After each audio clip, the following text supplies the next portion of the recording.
Hey YouTube, how you doing? It's your host Jeffrey, and thank you for tuning in today. In today's broadcast, I have a metaphor for you. I'm just going to get into it because I really don't even know how to start this. So I'm just going to start talking, and however it comes out, it comes out. Okay? So there is a lot of people in the world who look at life as a linear experience. And so they only are worried about what's happening now and not really concerned about the afterlife. Even though it's called afterlife, that means something's after life, but they don't put too much thought into that. A lot of people just let it rest on the hanger of heaven or hell, and it stays on that hanger until the end of the time. And then whenever they put their clothes back on the rack, the body, then they find out if they can fit heaven or hell or not. Okay, they don't even try these clothes on. They just, heaven on this rack, hell on this rack, and when it's time for the reunion, I'll try my clothes on then. But until then, I'm not going to question it. I'm not going to ask about it. I'm going to leave it alone. That's a lot of people. And in the Western culture, reincarnation is not something that is publicly discussed or accepted. However, in the Bible does have reincarnation in there a couple of times. Two of them off top is when Jesus died and rose again. Okay, that's reincarnation. And then the second coming of Christ, if he's coming back, that's reincarnation. Now, whether or not people want to talk about that or not, that's up to them. It's called cognitive dissonance. And if you want to live your life in that type of lifestyle, then you can, but it's only going to get you so far.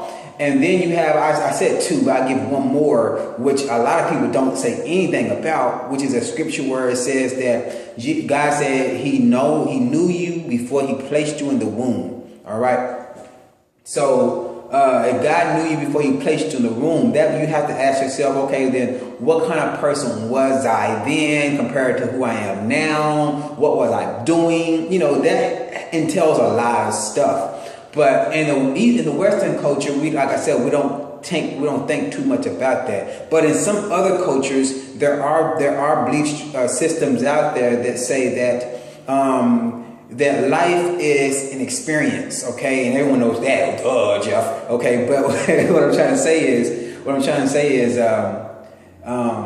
I'm gonna make it up as I'm going, okay, because I'm trying to make this metaphor, but I really don't know how to put it into words. So we're just gonna go with it, and we'll go from there, okay. But look at your life as an investment, okay, a big investment. If you're 20 years old, you have 20 years of investment. If you're 55 years old, you have 55 years of investment.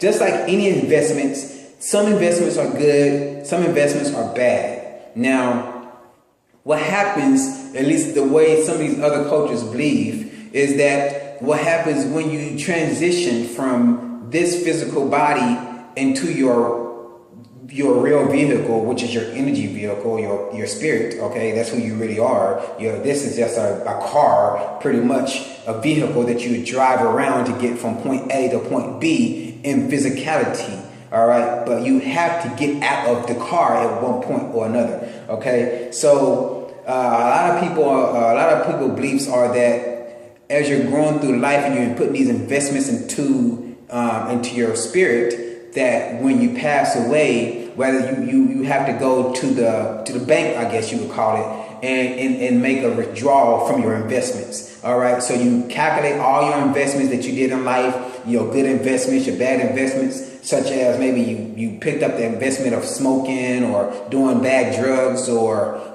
being hateful to people. Those are bad investments compared to good investments, such as like